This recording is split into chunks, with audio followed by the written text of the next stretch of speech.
Olá, estudante do nosso MBA em Liderança e Gestão Inovadora de Instituições Educacionais.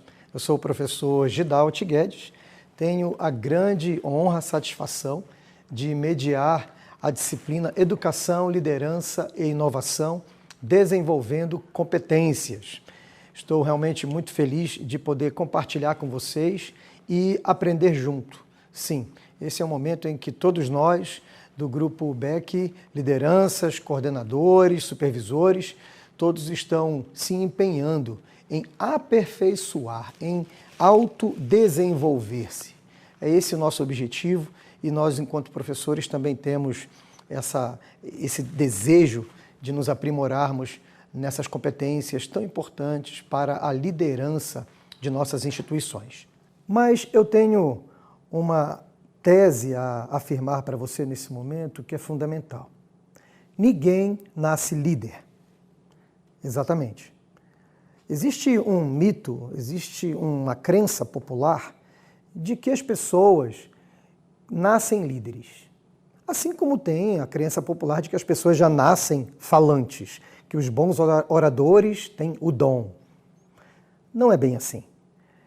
É certo que existem algumas crianças que nós já percebemos que desde cedo têm algumas habilidades, elas são mais proativas, comunicativas e acabam influenciando o grupo de coleguinhas.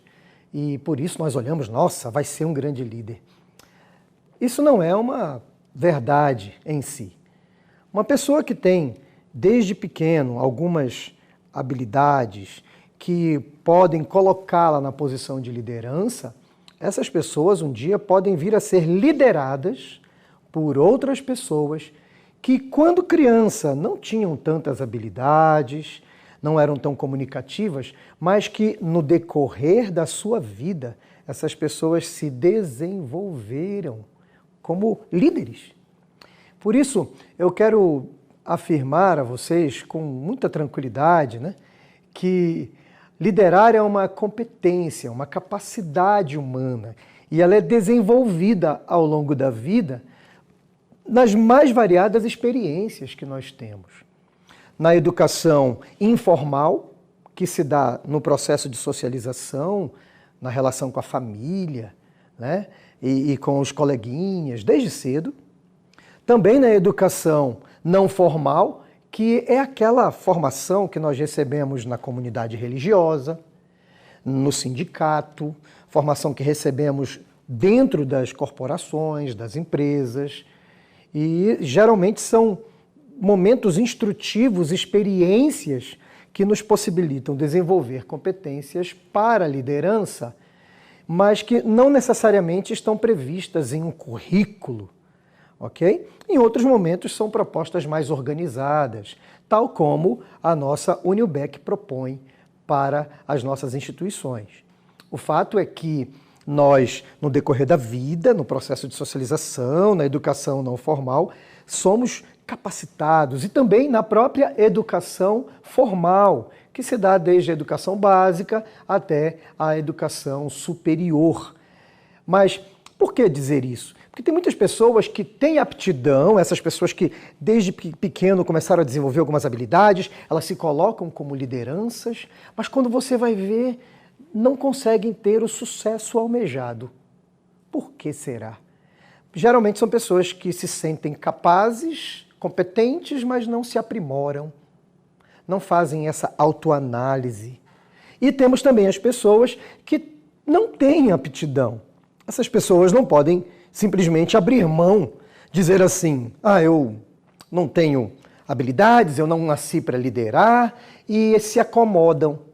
Pois eu quero dizer a você, que às vezes é um líder, que já tem um lugar de liderança, tem responsabilidades na nossa empresa, mas que você muitas vezes não se coloca como uma liderança mais forte, uma liderança que realmente influencia mais pessoas, que você não deve se acomodar. Um bom líder, a liderança eficaz, está ao alcance de todos, desde que nós tenhamos a humildade para crescer, para aprender, para não parar de estudar sobre o quê? Como ser uma liderança eficaz. Dito isto, nós vamos agora trabalhar um pouquinho 2 pontos nesta aula, que é a história e identidade do Grupo Beck e também as virtudes essenciais para a liderança eficaz. Você vai poder ler com calma, tanto nos documentos do Grupo Beck quanto no nosso próprio conteúdo, mas o Grupo Beck foi fundado em 1972 e ele é constituído por 6 congregações, 6 instituições. Que nós temos a Diocese de Itabira, também os estigmatinos, as Irmãs Salesianas, os laçalistas, os Irmãos Salesianos e os maristas. Olha que interessante, que coisa linda. Essa é uma experiência um tanto inédita de uma instituição educacional católica que se constitui na diversidade das congregações, na diversidade. Ela já nasce comprometida em acolher carismas distintos. Isso é muito bom, isso é excelente. Ela já nasce colaborativa. Ela já nasce numa formação mais circular, numa estrutura mais circular de poder e não piramidal. Isso é um privilégio. O Grupo Beck é privilegiado por, desde a sua constituição, já nascer dessa forma, que tem tudo a ver, inclusive, com o último relatório da Unesco de 2022, que afirma categoricamente que as nossas instituições, o nosso fazer educacional precisa ser mais colaborativo. E para que a própria sociedade aprenda a ser mais colaborativa, mais circularidade nesse processo de construção das instituições e da própria sociedade. E nós temos como missão, peço que você acompanhe, promover educação integral e compromisso social com valores humanos e cristãos para servir a sociedade. Que missão linda, que missão linda. Nossa visão é ter até 2027 crescimento sustentável alinhado a uma experiência inovadora de formação integral e a excelência de gestão. E os nossos valores, humanismo solidário, espiritualidade, gestão compartilhada, ecologia integral, ética e inovação com performance. Leia! A nossa missão, visão e valores não pode ser simplesmente para constar nas paredes, nos murais da nossa instituição. Nós precisamos, dia a dia, olhar para o nosso fazer enquanto lideranças, independente do teu setor ou do nível organizacional, se você é uma liderança mais estratégica, se você está no nível tático, ou líder de uma equipe lá na base operacional, mas todos nós precisamos, enquanto líderes, perguntar todo dia: eu estou contribuindo para alcançarmos a nossa missão, a nossa visão? E o meu modo de ser liderança condiz com estes valores? Isso é fundamental, sempre fazermos essa autoanálise. E tem um desafio contemporâneo para a nossa instituição e para todas as outras instituições que têm uma estrutura organizacional semelhante à nossa. O Grupo Beck, todas as nossas mantidas, são instituições que elas precisam responder à confessionalidade, precisam responder a esse ethos, a esse modo de ser inspirado nos valores cristãos, humanistas, e ao mesmo tempo elas precisam dar conta das demandas de mercado. Esse é um dos maiores desafios que nós enfrentamos. Por quê? Porque, como muitos autores já têm denunciado, estudado isso com profundidade, a nossa sociedade de mercado nem sempre ela pode ser aprovada. A conduta que muitas organizações e que muitos líderes assumem no mercado global e regional nem sempre pode ser uma conduta aprovada, validada pelo ethos cristão, pelos nossos valores cristãos. Por isso é difícil, muitas vezes, como mantermos competitividade, como termos eficiência, como alcançarmos resultados, nossos indicadores, mas sem abrir mão dos nossos valores. Esse é um desafio que está diante de você, diante de mim, todos nós. Enquanto lideranças, o BEC, precisamos olhar para o nosso fazer cotidiano e perceber, será que os fins justificam os meios? Será que agir dessa maneira, ser líder dessa forma, vale a pena para alcançar aquele resultado, aquele indicador, aquela meta estabelecida? Por outro lado, não devemos também esquecer a meta por pretexto de cumprirmos os nossos, honrarmos nossos valores. Nós precisamos ter uma criatividade, uma inovação de alcançar metas, alcançar essa sustentabilidade organizacional, termos o superávit esperado das nossas organizações, mas ao mesmo tempo honrarmos nossos valores cristãos. Esse é o objetivo. Esse é um desafio que está diante de nós enquanto lideranças do Grupo BEC. E nesse momento eu pergunto a você, você é um bom líder? Você é um líder eficaz? Passe um tempinho, se quiser pausar a aula agora, pause, mas passe um pouco de tempo refletindo sobre isso e depois retome para darmos continuidade. Nossa sociedade é uma sociedade que se organiza a partir de grupos. Sim. Para falarmos de liderança, nós precisamos entender um pouquinho de como que a nossa sociedade se organiza. E ela é, essencialmente, constituída por grupos. Grupos familiares, equipes de trabalho. Na nossa organização, nós temos diversas equipes. Então, em vez de pensarmos virtudes ou competências para a liderança como algo mais geral, nós precisamos vincular essas virtudes, esse ser líder, ao fazer cotidiano, que se dá nos grupos, nas equipes de trabalho. E os grupos, em toda a nossa sociedade, eles são constituídos de 4 elementos específicos. Primeiro, todo grupo ele tem normas específicas. Todo grupo tem normas que ele cumpre. Todo grupo também tem coesão. Os indivíduos estão trabalhando em prol de um objetivo. Tem objetivos comuns.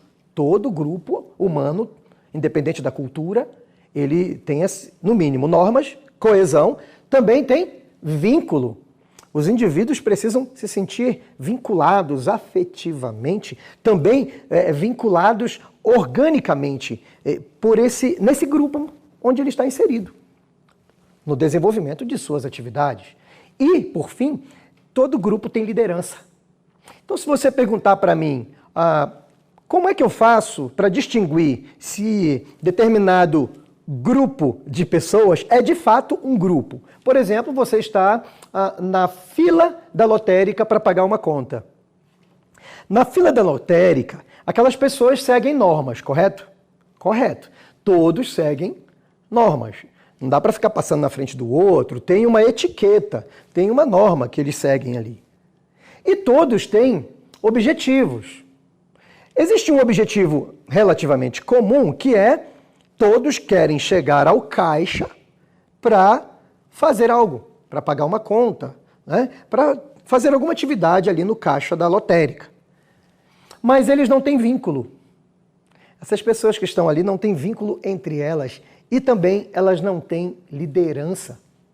Então não podemos dizer que a fila da lotérica se constitui como um grupo, da maneira como nós estamos falando aqui. E liderar, uma vez que todo grupo, para ser grupo, tem que ter liderança, vamos entender um pouquinho sobre isso. Liderança está relacionado à nossa capacidade de influenciar pessoas. Exatamente. Existem lideranças que são mais instituídas, têm cargo, têm a função de liderar o grupo, mas também existem as lideranças naturais do grupo. Muitas vezes não são as que lideram institucionalmente, mas são lideranças ali que precisam ser respeitadas, contempladas, precisam ser chamadas para perto no processo de gestão. Ok, uma vez que líder é uma pessoa que atua como guia do grupo, que devido à sua capacidade de influenciar pessoas. E uma vez que grupos de sucesso têm características específicas, qual é o papel do líder? Veja bem, ainda há pouco eu falei de 4 características básicas dos grupos, mas não quer dizer que esses grupos são de sucesso, são grupos que alcançam sempre os seus objetivos.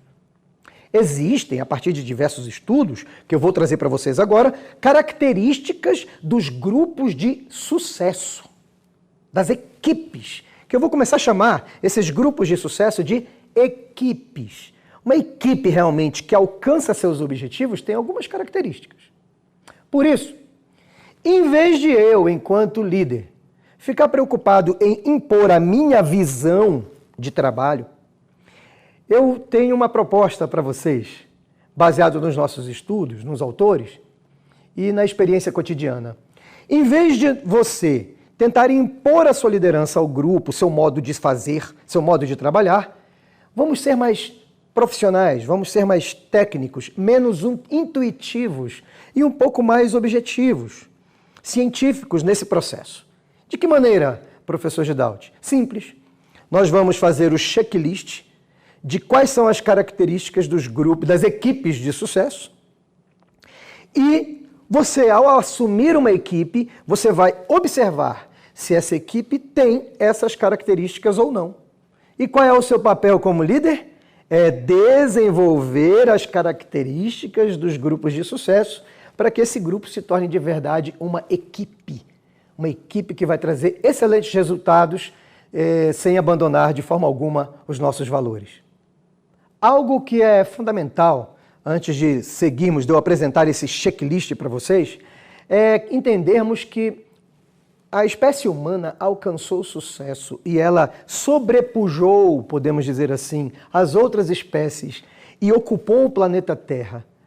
Homo sapiens, ele alcançou esse sucesso enquanto time, enquanto equipe, justamente porque ele parou de trabalhar um para cada um, ele parou de trabalhar como muitas espécies trabalhavam, inclusive de primatas, ignorando a equipe, e ele começou a se articular como equipe, como grupo.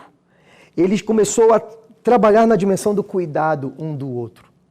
E aí eu quero dizer para vocês, essa teoria, dessas características dos grupos, das equipes de sucesso que eu vou mostrar para vocês, ela também tem fundamento histórico e antropológico.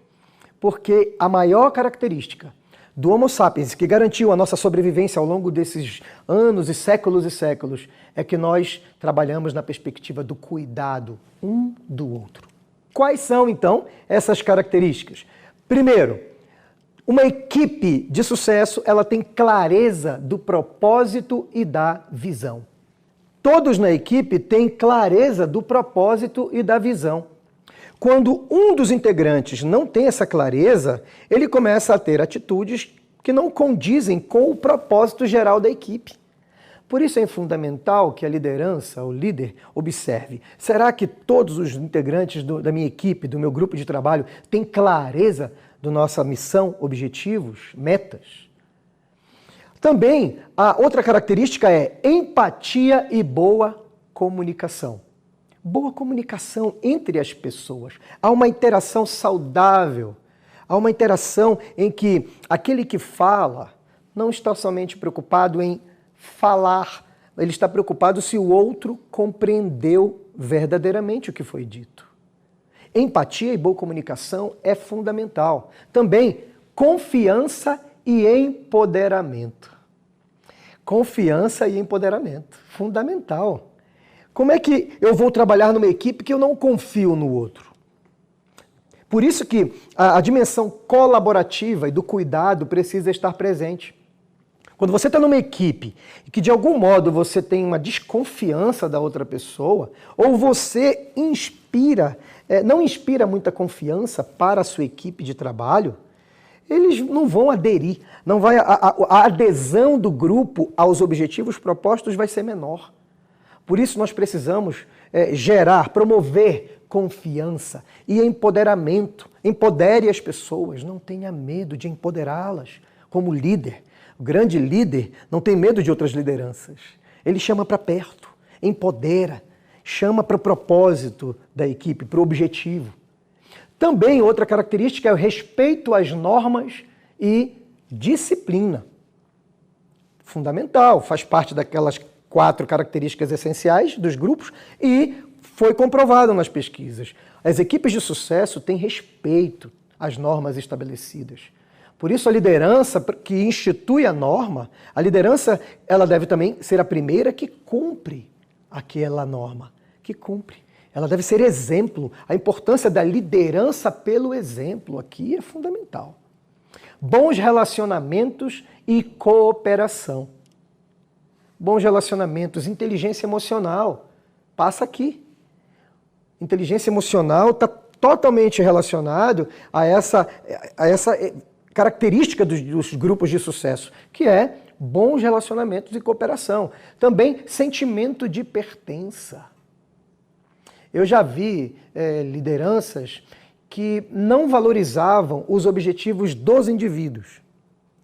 Olhavam para os indivíduos e fazia com que os indivíduos negassem a si mesmos para poder abraçar o objetivo da equipe. Olha, não é a melhor estratégia. Incrível.